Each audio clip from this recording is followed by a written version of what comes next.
And here we go. My name is Alex Alanis with OnPoint TC. It is March 9th of 2022. I am not an attorney or an accountant, but I do like to share information. And this is information that actually a class that I took, and this was back, it was actually early 2020. And we were literally just getting started with the pandemic right around that time. And somehow the powers that be at CAR and the attorneys at the National Association of Realtors had the wherewithal to put together some new policies. So just kind of like a quick precursor, agents that are familiar with the activities that go on in real estate, one of the things that would anger real estate agents a lot was sending in an offer and then never getting a response, right? And that was what fueled these new policies. The other thing that was happening is there was a new policy that hit the arena, the real estate arena, of the ability to take a listing but not having to put it on MLS, and that was something called the SELM. The seller elects not to put the listing on MLS, or SELM is the form. And what would happen is that a listing agent would take a listing, get their client to sign a SELM, an SELM, not put it on MLS, but they would still market the property in order to double end it or provide dual agency to their client or clients, right? And so the industry was up at arms. You know, that a lot of the buyer's agents were pretty upset about that activity. And so this was their solution. The clear cooperation policies were their solution, or an attempt at a solution as to how to control this activity. So why don't we get started real quick here? Let's do the quick bumper stuff. Here's my information. If you guys ever have a question or comment, feel free to email or call.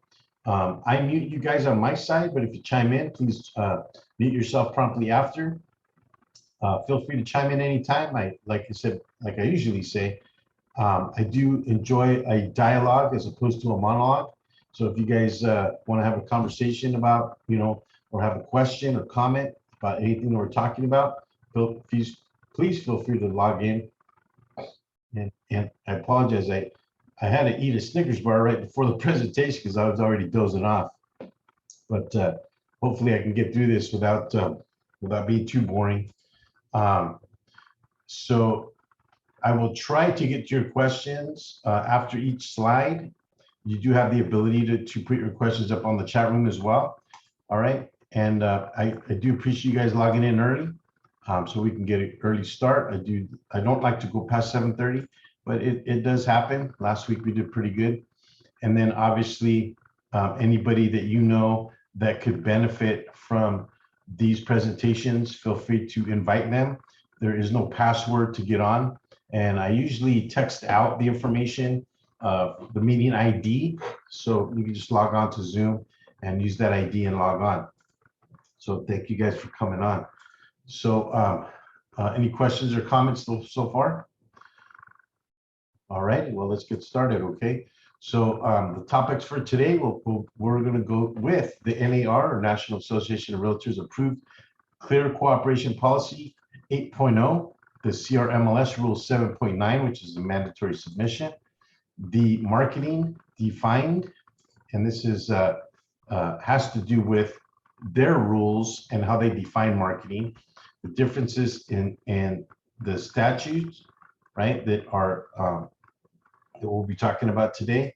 I actually I've created a contrast of those statutes, additional listing measures, Rule 9.3 and showings, Rule 10.1 coming soon, Rule 10.1 the hold status, citation policy, and their ability to cite individuals, dates of interest, CRMLS questions or feedback, and where you can do that on MLS as well as with the individuals that govern our industry. Any questions or comments?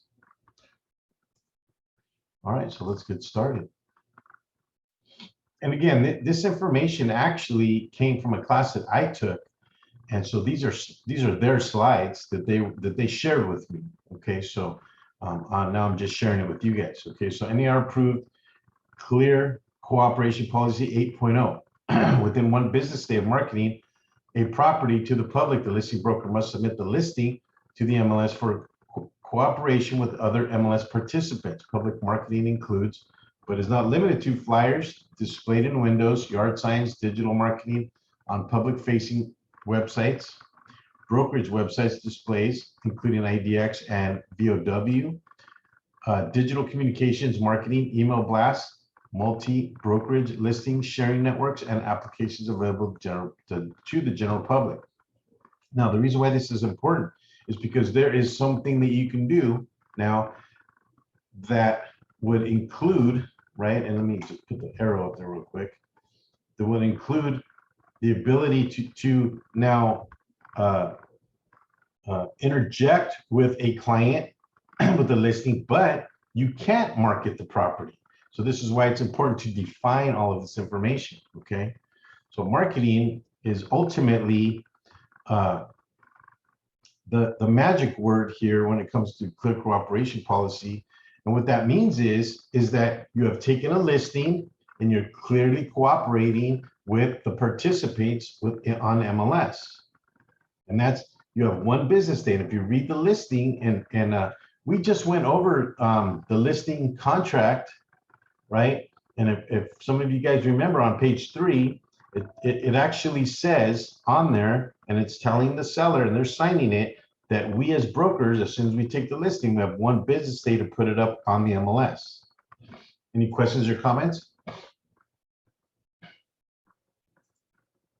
Alrighty, so let's move on to the next section here.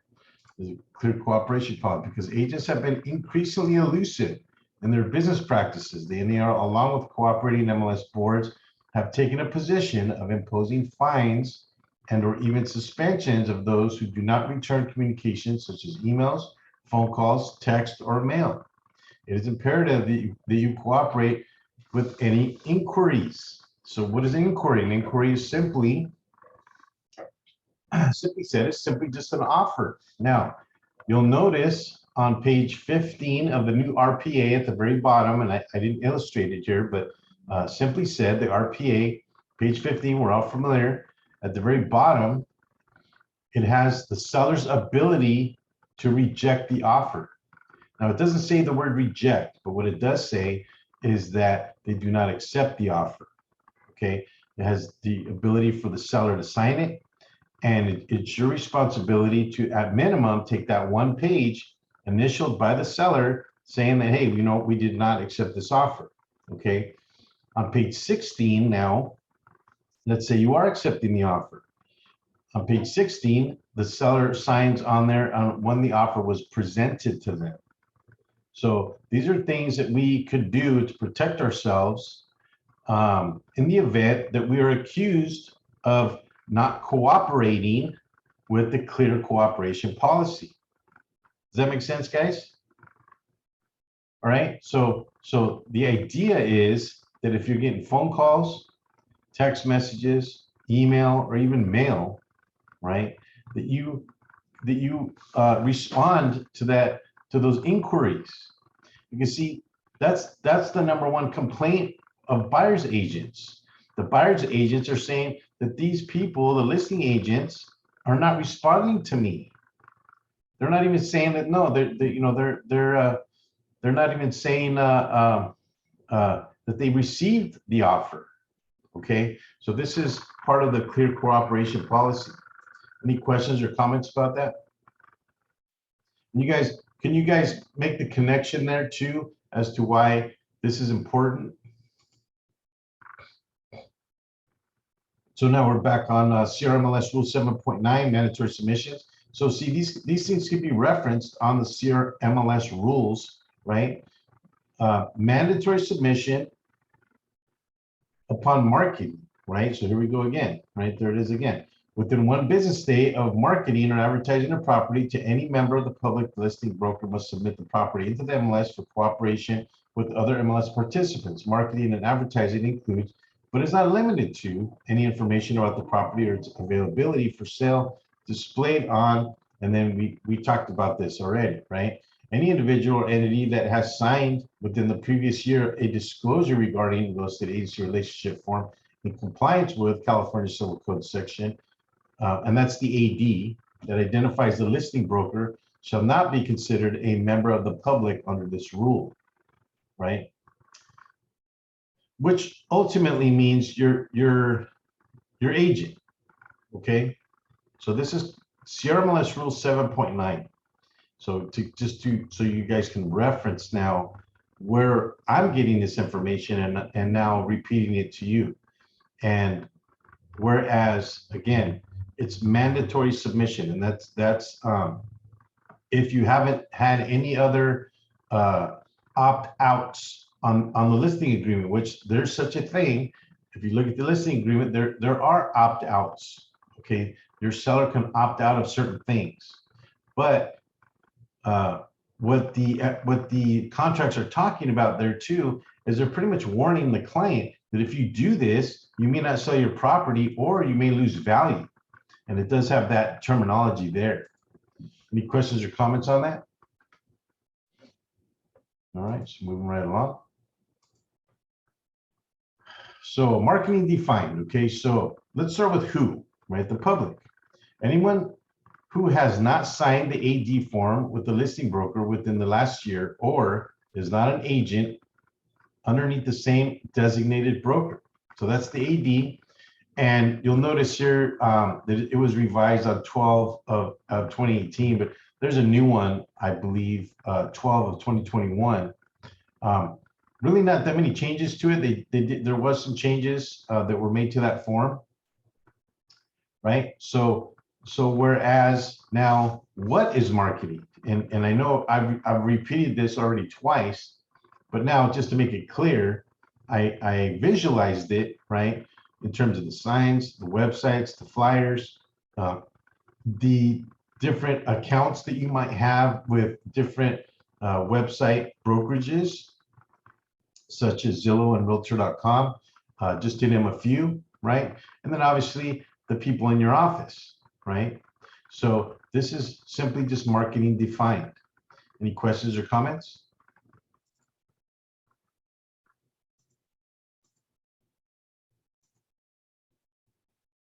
So now the current process as of today, right? The seller signs a listing contract.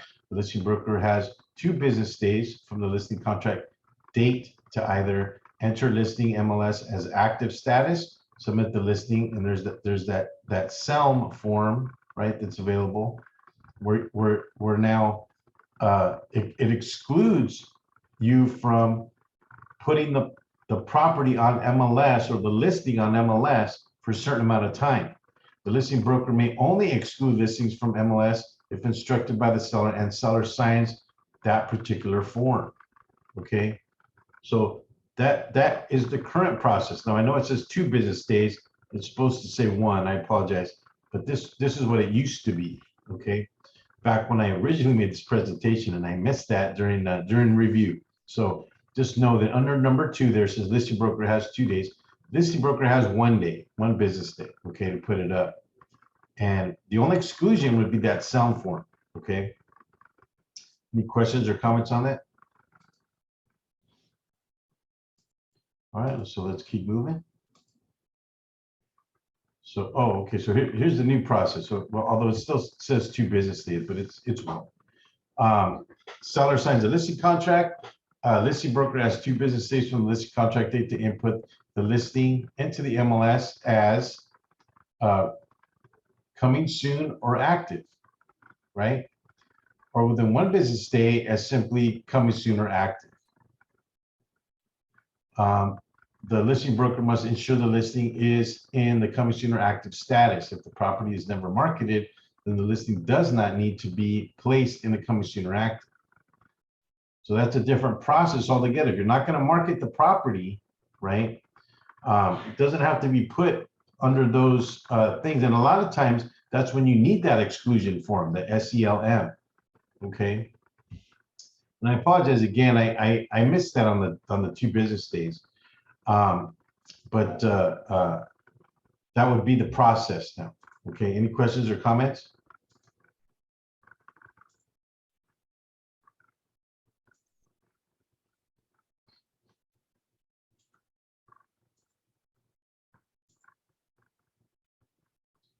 So these are the differences in the statuses, right? So registered and a waiver, right? So if you take a listing and you put it under the registered waivered status, right? You cannot market the property. And that's important to understand, right? So no marketing means no signs, no flyers, no websites, can't really say anything except you can only present that property to people in your office, and that's people under your brokerage. Okay, so here I put no marketing, not displayed in the MLS, no commission offer, no days on market, no distribution through MLS, showings only to listing broker client, right? The only thing that is required under the registered / waiver, right, is the address, the contract date, the price, the expiration date, and the marketing start time, right? So now, how does that contrast now to coming soon? So if you put it under the coming soon status with your client, you can market the property. So yeah, it will show up on MLS and it's displayed on MLS, right? There is a commission offer. The difference is that you're saving the days on market. So this is where coming soon has an advantage. Okay, it's because the clock isn't ticking on your days on market. If you happen to be familiar with MLS, when you go look at an MLS printout, it'll show you the days that it's been marketing. That number isn't changing day by day on that. So that's the one advantage to the coming soon status. Okay, the only difference is that you can't show the property for the first 21 days, right? And then obviously the active status is pretty much open, right? It's marketing allowed, displayed on MLS, commission offered. The days on the market do begin to be counted. You have full distribution through the MLS, and obviously it allows showings, right? So who can see registered listings? Only your broker office and staff, right? And who can see coming soon listings? Only CRMLS members. That's not coming soon status is not going to be marketed like on Zillow, or it's not going to go on the internet. Okay, so you can see it's almost like a tiered options that you have now to put your listing up. And so these are the options that are now available on CRMLS. Any questions or comments?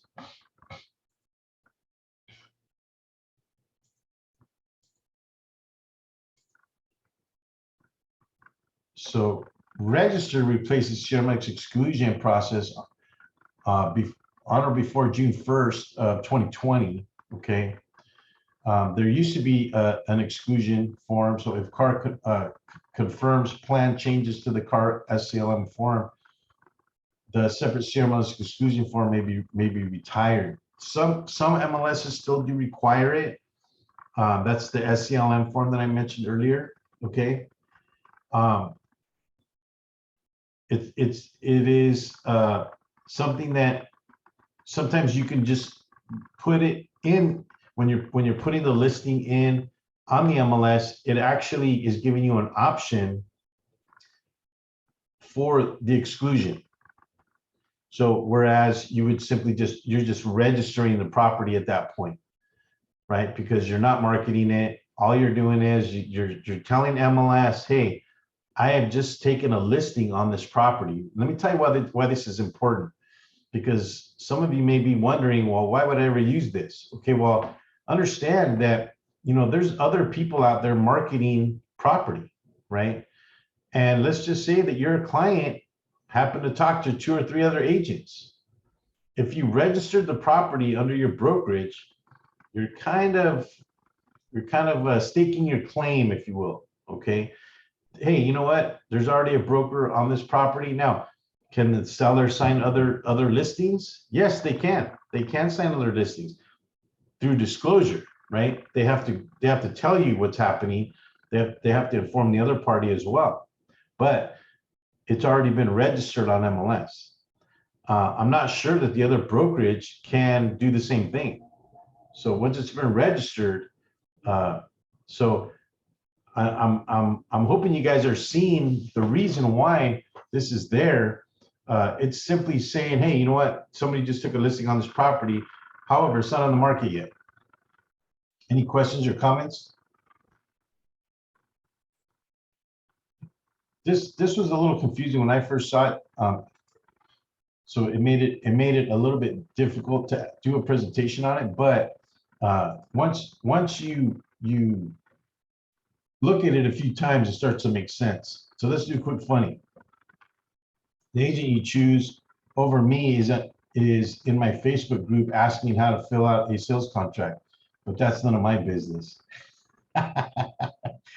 And you know what's funny about that is that I've actually seen that happen, and it's mainly because, you know, I do get a lot of phone calls on that particular question. Hey, Alex, you know, how do I fill this part out, right? Why, yes, that'd be fantastic if your parents, grandmother, and second cousin came along while I showed you a house today. And yeah, I've had that happen as well, where, you know, the entire family, you know, you got 20 people coming to see a house when it's only 1 or 2 people that's going to buy it. What I always tell them is, hey, show it to them after you buy it. That'd be better. So, okay, we got a question. They may use registered if they are remodeling the house. Yeah, that's actually one of the things, that one and or coming soon would be one of the 2 reasons why you would use the registered / waiver on the MLS. So let's keep moving. We're on slide 12, 628. So we're actually doing pretty good on time. Additional listing measures. So these are some acronyms that you'll see on the listings that we're sometimes not familiar with. Some of them have changed, others have not. So here, the days not active, or DNA, the days in any status other than active when the contract or pending, would be the DNA, the days not active. Days on market, we're familiar with that, DOM, the days active or active under contract without that deal closing, right? Days in pending, the days in pending or active under contract, not in days on market, or DIP. And then DL, or days listed, list contract date until list finalization, no days removed for any status or condition. So these are some acronyms that you'll see on the MLS. Most of the MLS boards use these acronyms, so you can be a little familiar with some of the things that they're doing, on some of the changes that they're making or have made since that time, which, remember, this goes back to May 1st of 2020. So now we're coming up on 2 years of this information. But like I said, I wanted to get this recording on the books in terms of those changes, because they still apply. Any questions or comments on that?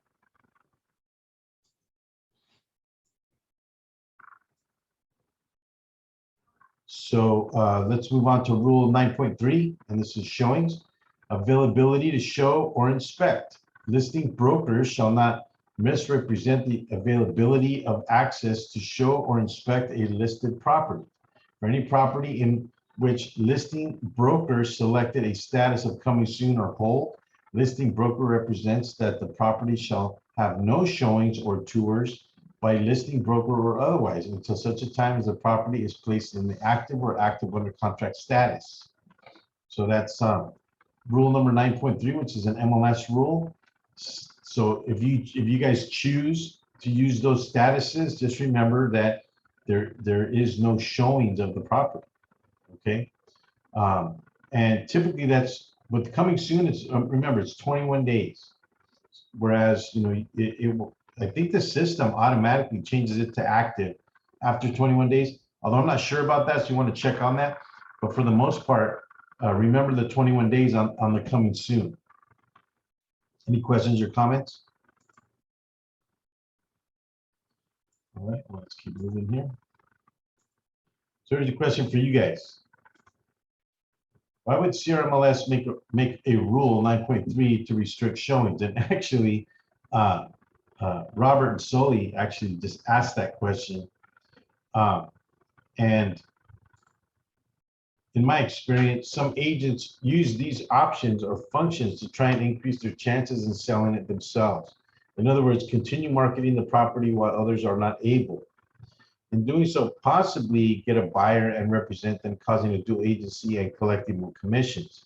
So this was the problem mainly, and the National Association of Realtor Attorneys and obviously the boards are simply trying to create solutions to create a more fair atmosphere, if you will, within the real estate arena. So 9.3 was them kind of taking a stab at that. Any questions or comments on that?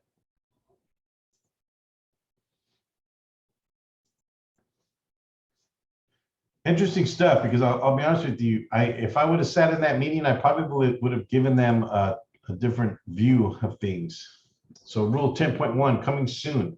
A valid listing contract exists and no offer has been accepted. The listing broker is in possession of a seller signed instruction to submit the listing as coming soon. Marketing and advertising as defined in rule 7.9 is permitted and shall include language that the property is coming soon and shall include the date for which the property will become active. The property is not available for showings consistent to rule 9.3, which is the one we saw. So yes, you can take the listing.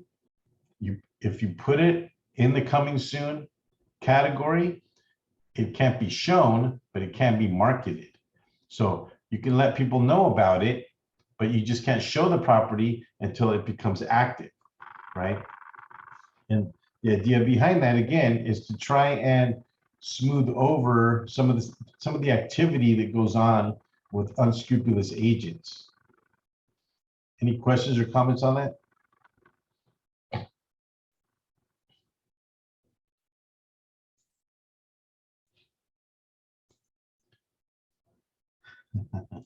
Some of the visuals that I got, some of these are pretty funny. Okay, so now we're coming up to the rule 10.1, which is the hold option on MLS. A listing broker is in possession of the seller written instruction to submit the listing as hold. Now, sometimes you might take a listing and you're going to change it to hold. So just remember that if you're going to do that, you need something in writing. You can't just change it to hold. Okay. The form that you use when you're going to change it to hold is called a modification of terms, and the acronym is MT. So that's modification of terms.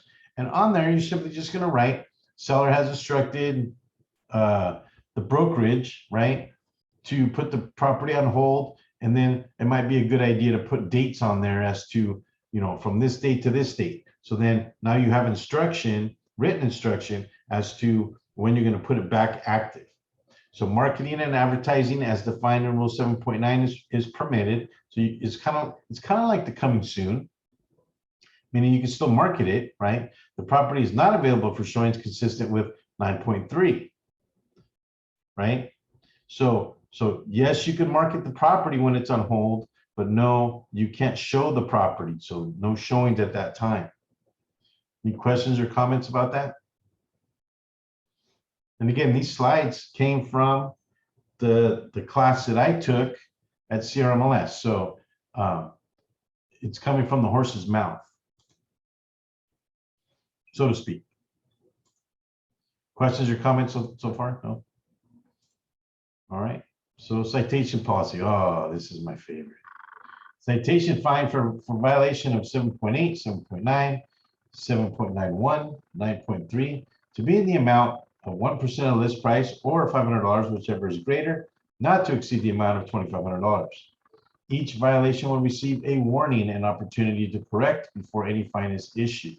Now, I don't know how true that is, but that's how it was at the time. But pretty much what they're saying is if somebody finds that you're in violation, they're gonna give you a warning and the ability to change whatever it is that you're doing. And I would think that it's simply just change it to active, right? Quit fiddling around with this and trying to double end it, because we all know that that's what listings agents are doing, right? Quit fiddling around with it and put it back active. And what they're saying is that they'll give you that warning up front. So any questions or comments on that?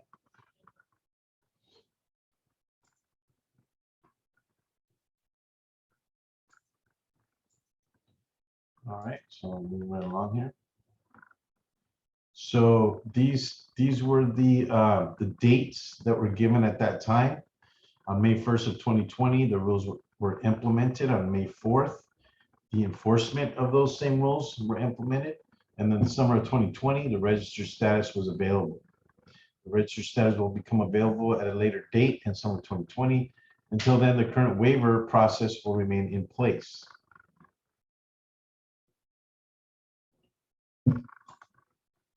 Questions, comments, anybody? All right, so let's keep moving here. We're on slide 29. I actually doing pretty good on time again. Questions or feedback? Okay, so here's the email, and some of you might want to take a picture of this just in the event that you might have a question, or you might want to talk to somebody a little bit more in depth. If you're working on something and you want to figure out the right way to go about it, and it's not clear to you, this is where you would go. So you go to the CRMLS.org, right?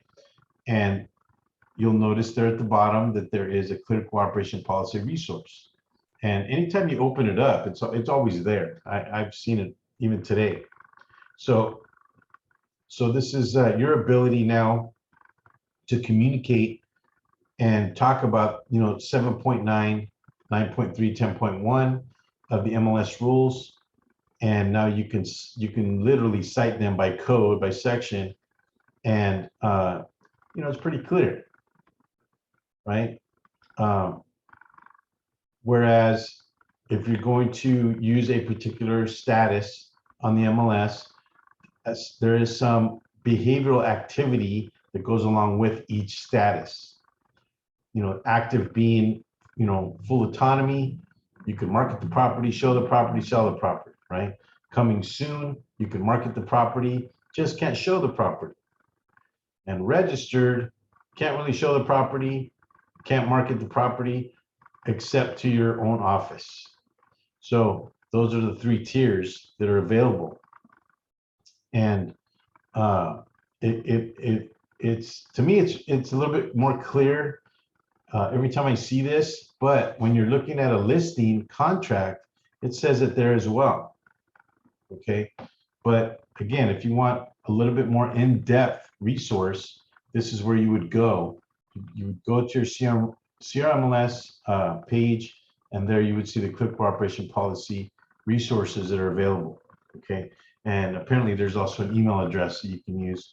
Again, if you guys want to take a picture of that. If not, you can always log into the YouTube channel and open this up, and you can see it there then as well.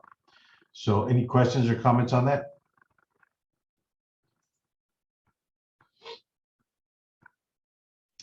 All right, so actually we're on slide 21 already, so we're done actually. So let's go through final thoughts. 6:39, we did pretty good on time.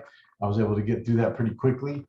So for years, it's been an outgoing struggle to temper the actions and attitudes of buyers and sellers and the posturing ideas of agents and their clever marketing tactics. During the introduction of mass marketing, the internet and MLS interfaces, there was a need for some rules and guidelines for obvious reasons. Agents tend to play games with the establishment and their promise to their client. The promise of dealing with them honestly applies in this case because the rules are clear. So let's ask the question, why would a listing agent want to avoid marketing the property he just got under contract? Sometimes the answer isn't so clear, but because the agent has the option of representing both buyer and seller, it convolutes the issue. So CRMLS steps in, creates the rules, and it hopes that you follow them for the sake of your client and our business. So I try to say it as nice as possible, but I'll be honest with you, I've been at some meetings where the agents were up at arms. I mean, they're pretty much yelling at the speaker because this activity goes on. And I hate to say it, but agents, if they don't start acting a little bit more honestly with their clients, because really, if you think about it, if you had a listing with the client and they knew you were doing this, you think they would be upset? I would say that probably 9 out of 10 people would. And that's mainly because the 10th person is probably somebody they know, right? But those 9 other sellers that didn't know that their agent was doing this would probably be pretty upset, right? If there's enough uproar about this activity, I can only see the state of California, the National Association of Realtors, taking a position of taking away the option for dual agency. That would be the only other solution. Whereas now agents wouldn't have the option to represent the buyer, or the listing agent will not have that option. So, you know, just a matter of opinion on my part, but I can see that happening if agents don't take the position of acting honestly with their clients. So hopefully you guys can see through this presentation how some of this could kind of help that. You know, I always talk about the tug of war. You know, we're kind of tugging this direction. I certainly would hope that you guys are not taking a listing and then trying to double end it by not answering your comrades whom are submitting offers, right? But it happens. And some of us that have been in the business long enough know that it's pretty frustrating. So, you know, like I said, I'd like to tug the other direction and say, hey, guys, you know what? Cooperate with your comrades, do what you're supposed to do, help your clients. At the end of the day, your clients are happy. They didn't think that you were up to anything. They're going to give you referrals. I mean, isn't that what it's all about? Keeping us busy, right? Any questions or comments on that? All right. So, as you guys know, the YouTube channel's been up now for, I want to say a couple months, and I want to say that there's now, with this one, it's probably going to be 33 different presentations now up on the channel. I'm hoping to get to 52. There are some presentations, some older presentations that I still haven't gone through, but I will be going through them. I'm keeping track of all of them. This happened to be one of them, so I wanted to get it on the books. So you guys feel free to share this link. This link comes over on an email that I send out when I'm inviting you to this presentation, and it's at the very bottom of the email. You'll see it there at the bottom, because obviously you can't click on the screen here in order to get to it, okay? But it is included in the email. And then anybody that is watching, if you could do me the favor of subscribing to the channel with your account. Accounts are free. If you subscribe, it just shows a little bit more viewership, and it ultimately gives credit to what's being watched and that kind of thing. And I'm going to be doing some how-to videos here coming up soon. How to write a contract. I'm going to do how to do a auto email off of your MLS. How to write a listing. Even though we've done some of those classes, which is a little different, but the how-to videos are probably closer to maybe 10, 15 minutes videos, so they'll be shorts. But and I'll probably do how to run comps, how to I mentioned the auto email, how to look up expired listings on MLS. Okay, so those will be coming up as well. So hopefully you guys are logging into the channel. You'll see those coming up, because I'm not going to do video presentations like I'm doing now, where you guys won't even know that I'm doing it. It'll just be up on the channel. but I'll let you know once I do them, okay? Because I'm doing them often, and what's happening is I find myself doing them for other people because they don't know how to do it. So I'd rather just show you guys how to do it, so you guys are doing it yourselves. And if you should have any questions, you can call me. No big deal, okay? But please do me the favor and subscribe on that YouTube channel, and feel free to share the link, okay? So again, there's my information. Feel free to go on there. Mr. Larry, which is one of our esteemed colleagues and comrades here, is very religiously coming on the presentations with us. Thank you, Larry. There's his information, phone number, email address. Good resource for actually getting business. Larry can help you with that. But Larry is with Old Republic Title. So title company is an integral part of any real estate business, and Larry can help you on that end. Same thing goes with Elizabeth Montes.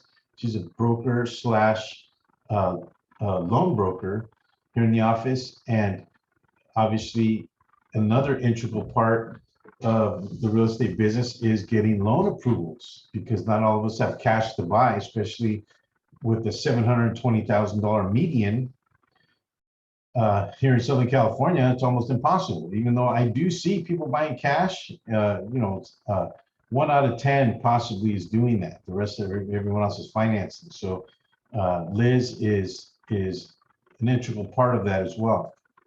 And then another integral part in your real estate business will be simply motivation. And Mr. David Plummer, whom product I endorse, is simply just a real estate coach. He does a different kind of training than what I do. What I do is more technical. I talk about, like today, we talked about rules. We talk about contracts. We talk about disclosures. We talk about reports, that kind of thing. So the training is a little different. Okay, and I know my kind of training can be extremely boring, but a necessary part, integral part of our real estate business. And then, of course, there's Shameen with property ID, NHD, which is natural hazard disclosure, which is also required by the state of California. You should have on every single transaction, and is also part of the contract. But just know it is a statutory disclosure to your clients. Even in commercial. Okay, so that information will be always available, but you can always call me or email me if you need that info. But on this screen right here is everything you need to have a successful business. I mean, could there be other things? Sure, there's a lot of other things. These are the folks that I personally endorse. So these are affiliates and resources. Feel free to give them a call, questions, comments, anything like that. Okay. So that said, guys, we are at the end of our presentation. So again, these rules were effective May 1 of 2020 and are still running now. So that said, I'm not an attorney or accountant, but I do like to share this information with you guys in an effort to make and ensure the public trust, to make the real estate industry something that the public can trust. And could there be 100 people on this presentation? Yeah, but I'll be honest with you. If any of you guys talk to the folks that are out there doing real estate, their only interest really is to make money, which is, there's really nothing wrong with that necessarily. Okay, but can you make money and do it wisely? I would rather be in that position. So this is the reason why I share these presentations and try to do it visually as well as audibly, because some of us learn, different ways. So the audible part, obviously, but the visual part, and the ability to go back and see it again gives us the ability to, keep it fresh in our mind. So that said, guys, we are coming up to a couple of other presentations. Once I'm done with the older ones, like this one, I will be moving on to the newer ones, which is the Avid. And then you guys will start seeing some of the how-to videos on the YouTube channel. Okay, So other than that, guys, I'm pretty much done. Unless you guys have questions or comments, anything you guys are working on or you have a problem with, or anybody want to know how to get business, hey, I'm here. So I think that I've sent you guys, I have like 33 ways on how to get listings. I sent you that paper, and this is just something that I put together over the years. Some of the things that I actually got listings from, but other things that I wrote down was just ways that I saw some of my comrades, how they got listings. So, and there's probably 10, 20 other more ways to do it that aren't written on that paper. And if you guys can share that with me, I'd appreciate it, because again, I am trying to help the people that are interested in a good real estate pool of agents, right? I certainly, I've experienced a lot of agents that really don't know what they're doing, play games, think that real estate is just a big joke. These people don't belong in our industry. And I can say that with a certain level of judgment, because any of you who have experienced any of that, and you are trying to run a good real estate business, it's frustrating. So this is one of the reasons why I like to share it. Okay. So anyway, that's it, guys. I'm going to go ahead and sign off unless you guys have anything else. Luckily, it's not even 7 o'clock yet, so we went pretty good on time. So this was actually one of the shorter ones, but good. Okay, we're coming up on St. Patty's Day. Hope you guys. You're welcome, Ron. I appreciate it. Robert Soli, I appreciate it.